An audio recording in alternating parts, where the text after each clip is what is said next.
রঙে, রূপে, ঘ্রাণে আর স্বাদে মুখরিত হয়ে উঠেছিল নরসিংদী রেসিডেন্সিয়াল স্কুল অ্যান্ড হোমসের প্রাঙ্গণ।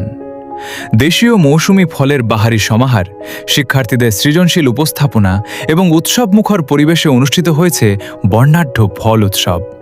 শিক্ষার্থীদের দেশীয় ফল সম্পর্কে আগ্রহ বৃদ্ধি, পুষ্টি সচেতনতা গড়ে তোলা এবং দেশীয় সংস্কৃতির সঙ্গে পরিচিত করার লক্ষ্যে নরসিংদী রেসিডেন্সিয়াল স্কুল অ্যান্ড হোমসের উদ্যোগে এ ফল উৎসবের আয়োজন করা হয়। উৎসবে বিভিন্ন প্রজাতির দেশীয় ও মৌসুমি ফলের আকর্ষণীয় প্রদর্শনী করা হয়। শিক্ষার্থীরা নিজ নিজের শ্রেণীর পক্ষ থেকে সৃজনশীলভাবে ফল সাজিয়ে উপস্থাপন করে, যা উপস্থিত অতিথি, অভিভাবক ও শিক্ষকদের মুগ্ধ করে।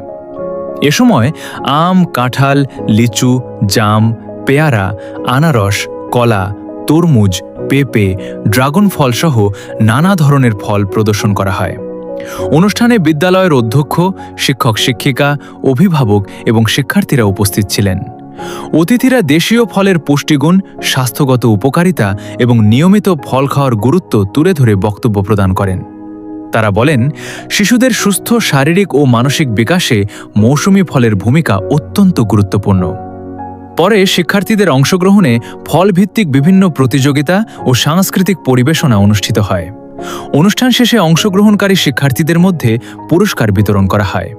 প্রাণবন্ত ও উৎসবমুখর পরিবেশে অনুষ্ঠিত এ ফল উৎসব শিক্ষার্থীদের মধ্যে দেশীয় ফলের প্রতি আগ্রহ ও সচেতনতা বৃদ্ধিতে গুরুত্বপূর্ণ ভূমিকা রাখবে বলে আয়োজকরা আশা প্রকাশ করেন।